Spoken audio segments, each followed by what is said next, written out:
Bonjour tout le monde. Alors aujourd'hui j'avais envie de partager avec vous un jeu que j'ai inventé à l'occasion du thème de Pâques ou des œufs ou des poules comme vous voulez. C'est parti, je vous montre ça tout de suite. On a 4 petites poules. Alors ici je pense que je me suis inspirée d'un livre qui s'appelle Les œufs de Paulette que vous pouvez trouver dans toute librairie pour enfants. On travaille le nombre 4, mais on peut imaginer de nouveau qu'on travaille un autre nombre avec les enfants de sa classe. Donc, Paulette, Grisette, Roussette et Brunette. Donc, le but du jeu ici sera d'avoir fait éclore tous ces œufs en premier, ou autrement dit, d'avoir fait naître tous ces poussins en premier lieu. Vous aurez besoin d'un dé sur lequel on indique le chiffre 2, une fois, le chiffre 3 une fois, le chiffre 1 deux fois et le 0 deux fois également. Donc, si vous travaillez par exemple le chiffre 5 ou même le chiffre 4, je vous conseille de ne l'indiquer qu'une seule fois sur votre dé, autrement la partie sera finie trop vite.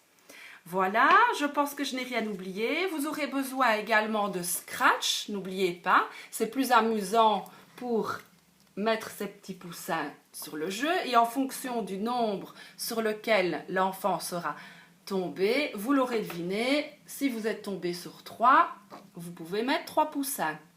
L'enfant peut mettre 3 poussins.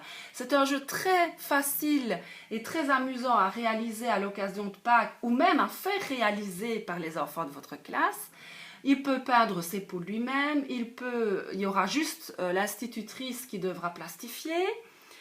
Qu'est-ce que j'ai oublié de dire? Je pense que je n'ai rien oublié. De nouveau ici, j'ai recopié les poules, mais de nouveau on peut plastifier, on peut imprimer ou photocopier. On n'est pas obligé de faire les mêmes dessins, mais vraiment c'est très amusant. J'avais envie d'insister sur le fait que, comme on travaille de plus en plus l'outil de Monsieur Joseph Storder, quand vous travaillez avec les enfants, le nombre, et même à l'occasion de ce jeu, n'oubliez pas qu'il ne faut pas dire 1, 2, non. On va essayer de dénombrer de cette façon. J'en mets 1, encore 1, encore 1, et encore 1. En tout cas, quand on travaille le nombre tout au début,